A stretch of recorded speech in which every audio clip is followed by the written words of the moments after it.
Yep, we are. Okay, good afternoon. I'd like to call the Environmental Services meeting to order. Is there any pecuniary interest? Unknown. I have none. We have no delegations. Our prior meetings minutes have been approved at our last council meeting. Business arising from the minutes, I guess that will take us down to the task list. Just a little bit behind here, sorry. Oh, sorry, We'll give rapid speed here. Van a chance to catch up. Or you Van. Oh, so we've got our wastewater bylaw review is ongoing. Yeah, those are just all three projects that are the digester. We have a proposal go over to the contractor so that the engineer and Jay and I talked about a way to deal with what the current concern is. Sent that over to the contractor in November, and we're still waiting for a response from them to get it lined up. So we're gonna start putting even more pressure on these guys because our grant money runs out very soon, and we don't spend it, we have to give it back. So we're really going to put the pressure on them. Well, we might have recourse. Mm-hmm. Might have to. Nobody wants to, but No, that's, yeah. Anyway, we'll really discuss that right now. Nope. So I didn't say what recourse. that's the only three items for there. All right. Item 7, council issues. I see nothing there. Moving on to our health and safety inspection sheets. The same. And it's the Concerns. same ongoing Yeah. concerns with the building, everything else. It looks good. Okay, move to receive and file those sheets. I did. New business, our environmental services monthly report. Want to take us through that since I can, yeah. So again, this is with the digester, we've been working with MIG and the contractor to try and get that figured out. So I believe that when the weather straightens out, they might be more inclined to move forward, but we will keep on and make sure that we get that. And I mean, the engineer is copying us on emails he's sending the contractor to, so there is, he's trying to get answers out of them as well. So again, training, done everything that the health and safety coordinators put forward and getting all their training in place to keep their licenses up to date and everything. But they use the mesh work order system there that seems to work quite well for them. The recirculation pump, they're having it assessed to see if it needs a new one or if they're going to repair the existing. So that's an ongoing project for them. do we have a timeline on that though? Like as far as what the parts are available? I don't, I don't mean to put you on the spot. I know it's not your department, but I could find out.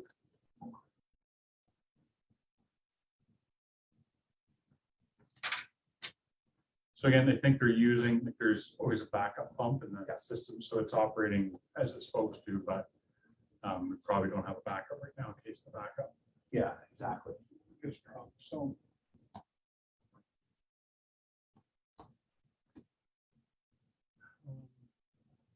the RFP for the capacity for the sewage and storm systems.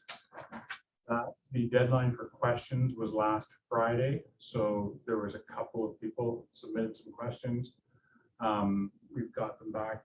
One of them has asked for a copy of our zoning map, so we'll get that to them. But there's at least 2 companies looking at it because there's 2 different companies submitted questions. So it was sent out to about 5 or 6 companies, and then anybody might pick it up beyond that as well. So it's moving forward. What's the deadline for proposals? April, I think April 7th is a good Friday. I think it's the meeting before that. Okay. I know we were trying to extend it to Yeah. attract more bidders.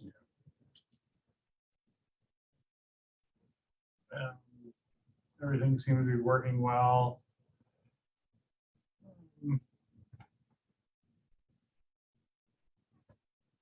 the St. Clair Street project. The proposal, like I got an email back from the contractor, from MIG, sorry, the engineer, not contractor. They are working on getting the tender put together. They're talking about going to tender in early May, having it close in early June. And they're hoping to have the work start about the 25th or so of June and wrap up by the 8th of September. That's the timeline that they're giving to me in the report they gave me. So work is moving forward. One of the things that's delayed it a bit right now is the addition of the work on the intersection of St. Clair and Michigan and Louisa and Helena. They had to go do survey work there. So that's put us back a little bit, but they're moving forward on it. So project gets moving forward as well. Drinking water reports that were submitted at the last committee meeting. Yes. And Jay is working on the wastewater report now. Catch basins. So there was an incident. I'm not sure if committee or council is aware. There was an incident back maybe 3 or 4 weeks ago. It might have actually been the last committee day. But anyway, somebody took a cover off of one of the manholes. Took a manhole cover off Oh, on yeah, Commission Boulevard. I think that was our last committee day. So that's what's prompted this going around, just to check things over and make sure if there's any repairs that need to be done. Federal Bridge changed their policy or their practice on plowing snow, so they're plowing it to the north now instead of the south. There are still some incidents of stuff coming over the edge. Now, that could very well be, it could be trucks driving by and splashing a bit of slush off the road. It could also be, a couple of these recent snowstorms when wet snow that would stick to the bridge and then may have just fallen off. So there's, some of the stuff they might not be able to do anything with. He also talks about a piece of stainless steel that they found that probably came off the side of a truck or something. So it's an ongoing concern that they're very aware of over there. That's capital budget. Jay's always, once he gets approval, he starts working on things. Just a lot of his things are very time consuming, so he gets on them right away. Just remind me, because I wrote, I don't have my number. Excuse me. The bridge is going down to one lane, one bridge. What much was that? That's not that far away. I want to say Just for everybody's awareness, they do renovations work, and then the following year,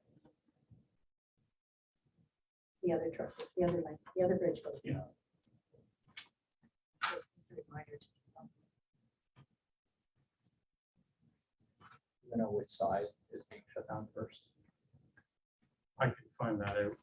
You think it was? Just in my own mind, I would think it'd be the south one because I thought they did a lot of work on the I was north one. thinking south myself, but I'm looking through my notes. Because when he said they switch over to the other side, he was going like this. Yeah. When he was talking about it.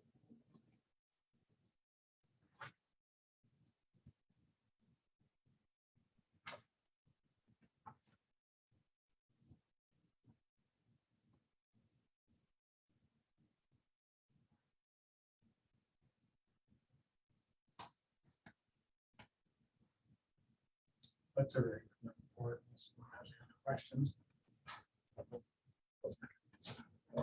Move to receive and file the report. And then we'll move to the operation budget. So I circulated a memo there that goes over 4 different items that talk about why our budget increases, where it is at today. Use of reserves in 2022, the insurance bill increased 32,000 change, and increase in policing of 43,000 change. We've budgeted in increases in utility costs of about 64,000. We've reviewed that and we've adjusted the arena and public works bills down a little bit. Tina and I will take a look at the other facilities as well and see if we can adjust them down a bit to help make up, cover some of those costs anyway. The increases in natural gas have really, that cost has really shot up lately, so but we'll review those numbers and see if we can bring those numbers back down a little bit to help out. Yeah, actually, yeah, should. And then we talked about a whole bunch of, or we got about 11 ideas in there for revenue generation. So at the 2 previous meetings, we talked about potentially reviewing operating hours for the splash pad, looking at short-term rental fees, and tendering a second spot at the waterfront park for a food vehicle. And our contract with the current vehicle allows for that, so that's a good thing. Then we also talked about these or flower baskets on a sponsorship program for those.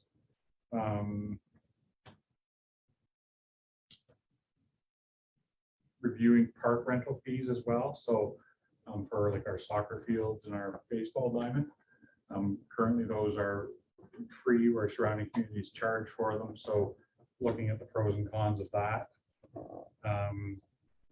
Possibly meeting with our insurance adjuster to see about if we could do anything to lower our rates in terms of adjusting deductibles, raising the deductibles so that our insurance rates are lower. And also just in general, looking at insurance rates, investigating the possibility of going to market for that and seeing what other options are out there. Mentioned sponsorship for public skating. Those are the revenue generating options that we looked at. And we also talked about one of the user groups for summer use of the arena is looking to do a partnership with us where they would go out and find sponsors for on the boards and stuff, and then we would share revenue. So endorsement to go ahead with that and see if it's something that we can work together on. Because I mean, we've kind of agreed that we can do that. Advertising council was endorsed having the advertising on the board. It's just a matter of having somebody go do the legwork. So if this user group is willing to do the legwork, then so we ever investigated the cost effectiveness of an actual ad on the ice surface to put it on when we fill our ice? Because I see it everywhere where I go. Mhm. And you can see, you know, there's a couple of unions locally that have their logo on the ice surface. And so that was talked about today as well. As you know, we've got one local hall right here just down the street from us that might be interested. So you can reach out to them and talk to them. And, yeah, wouldn't do it now this year, No. but moving forward just next year. something it's- food for thought for generating revenue. There was some discussion about naming opportunities for the arena. I think the general consensus there was if there was something like we wanted to name, you know, the ice pad inside the arena, you might do something, but they kind of like the idea of leaving Point Edward Memorial Arena the way it is. They don't want it to be the Blue Water Power or the Imperial Oil. Like if they want to name something inside, yeah, we could look at something like that. But I think the preferred thing to do would be just leave it as the Point Edward Memorial Arena on the outside at least. So lots of ideas to generate revenue. No, I don't think anyone's going to generate enough to counteract all these increased costs, but every bit helps too. So those things. If you have any other ideas, more than happy to look at things. It's going to be an I just ongoing. had one, and I don't know if the cost effective, I think long term of the generating income, but I've always wondered at San Diego Creek Park, if we put a permanent home run fence and you could put ads on there, and then you don't have to put your snow fence up and down every year, you'd have a permanent fence. I don't know what the initial cost of erecting a fence would be, but just a chain link fence where there's a couple spots where it would overlap where you could walk through. And then you could put ads on the upfield fence. Mhm. And they'd sell those year to year. That was talked about, because I said, I think they have that at Clearwater Arena, where they play at the baseball diamonds. Yep. There's signs on the fencing. Yep. So that was talk to them. And you've got your target audience there, your Yeah. user group that's gonna be there, and maybe where ours is mostly adult, slow pitch leagues, that you could have your local pubs or eateries or whatever, maybe have their ads on the fences there. And then it might save us from putting up and taking down snow fence every year too. There was some talk about the idea of having an advertising program where you pay one price, you get advertising at the arena, Prairie Park, and the splash pad or the soccer field or something. So you kind of, you work a deal where, yeah, it's gonna cost you a little bit more, but you're gonna get exposure in 3 places instead of 1. So it was a good idea, I thought. Again, some of these things, they're gonna cost a little bit of money up front. Yeah. But then you get some ongoing revenue from them, so.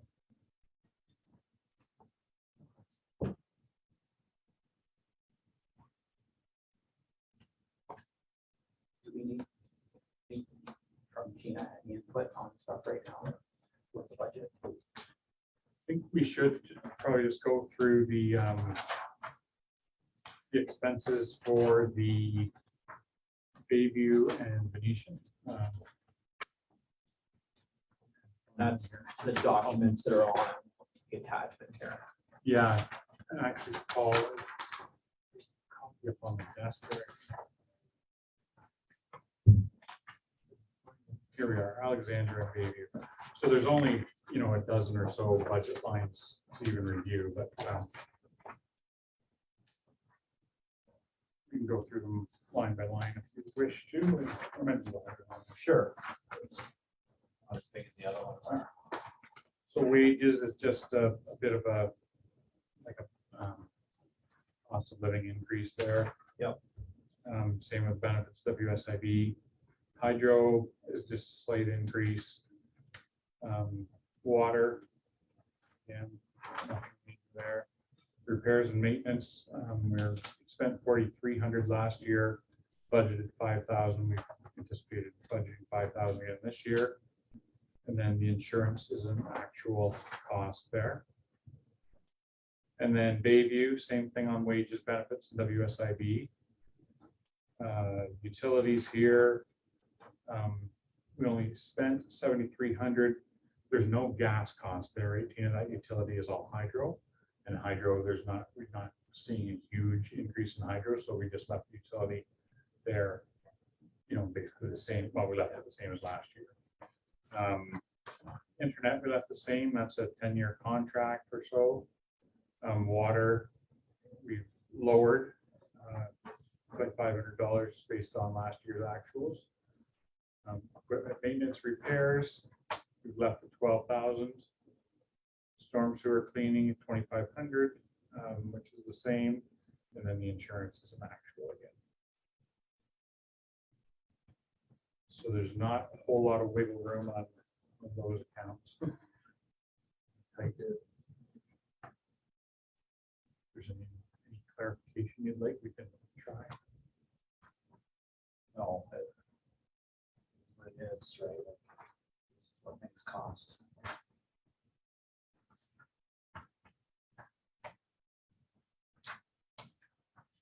Okay, so we won't recommend any changes to those 2 budgets for this, at this point anyway.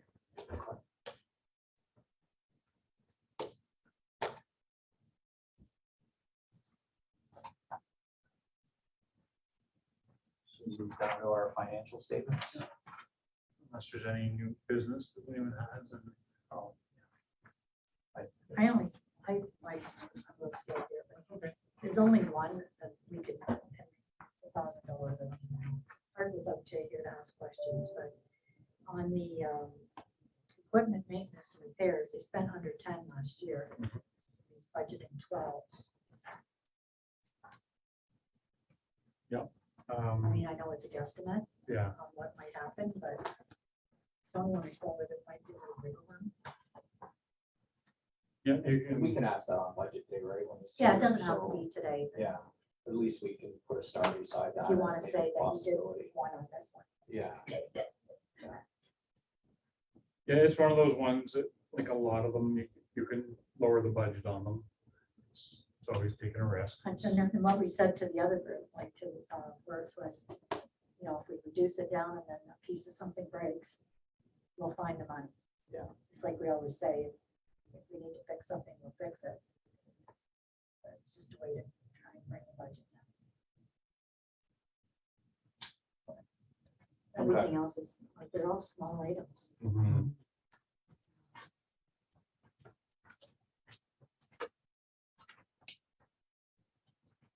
Yeah, we'll just put a star Put a beside star. that, and bring it up when he's here. $1,000. What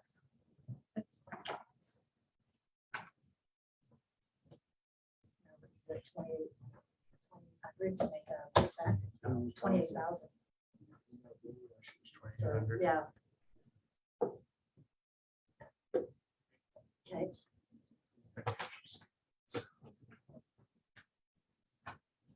Have any questions? Yeah, I went pretty early into that budget. Yeah, Didn't see yeah. anything that popped out.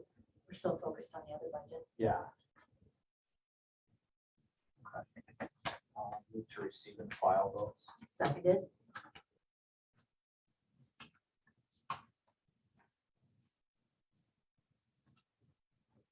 Meeting 11 for adjournment. So, seconded. Thank you. Thank you, Gina.